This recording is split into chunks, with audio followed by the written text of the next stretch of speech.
story of Goldilocks and the three oak trees? No. The three mice? No. Three apes? No. Three terrible monsters? No. Three naked mole rats? No. Goldilocks and the three. Oh, Goldilocks and the three dinosaurs. Once upon a time, there were three dinosaurs. Papa Dinosaur, Mama Dinosaur, and some other dinosaur who happened to be visiting from Norway. One day, for no particular reason, the three dinosaurs made up their beds, positioned their chairs just so, and cooked 3 bowls of delicious chocolate pudding at varying temperatures. "Oh, boy," said Papa Dinosaur in his loud, booming voice. "It is finally time to leave and go to the, someplace else." "Yes," continued Mama Dinosaur, "I sure hope no innocent little succulent child happens by our unlocked home while we are someplace else."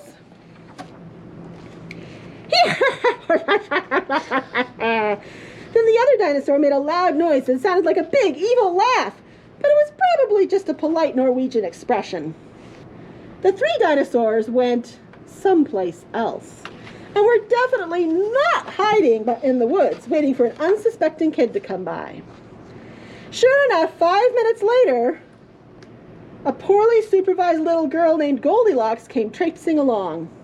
Just then the forest boomed with what could have been a dinosaur yelling, "Gotcha!" But I'm pretty sure it was just the wind. The loud noise was immediately followed by another loud noise that sounded kind of like, "Be patient, Papa Dinosaur, the trap is not yet sprung." But that could have been a rock falling, or a squirrel. Either way, Goldilocks was not the type of little girl who listened to anyone or anything. For example, Goldilocks never listened to warnings about the dangers of barging into strange, enormous houses.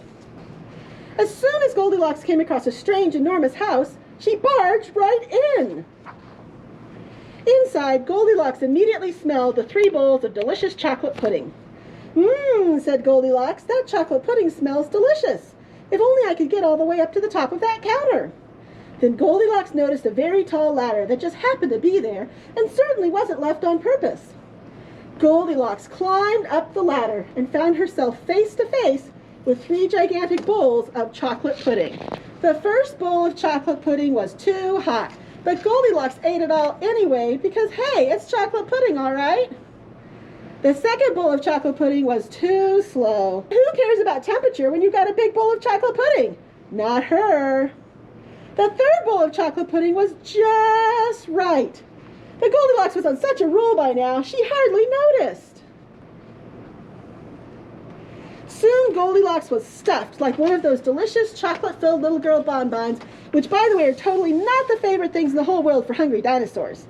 Tired and groggy, Goldilocks noticed 3 chairs in the living room, so she climbed down the ladder and walked out of the kitchen. The first chair was too tall. The second chair was too tall. But the third chair was too tall. Goldilocks wasn't going to climb that high just to sit in some chair, so she hiked over to the bedroom. When she got there, Goldilocks noticed that the beds were also gigantically big. "What is going on around here?" groaned the exhausted girl. "The bears that live here must be nuts." Just then the room filled with a loud booming noise that was either a passing truck or a dinosaur gloating. "A few more minutes and she'll be asleep. Delicious chocolate-filled little girl bonbons are yummier when they're rested." "Bonbons? Can I have a bonbon? I like bonbons." "Ooh. Can I have a dinosaur?" "No."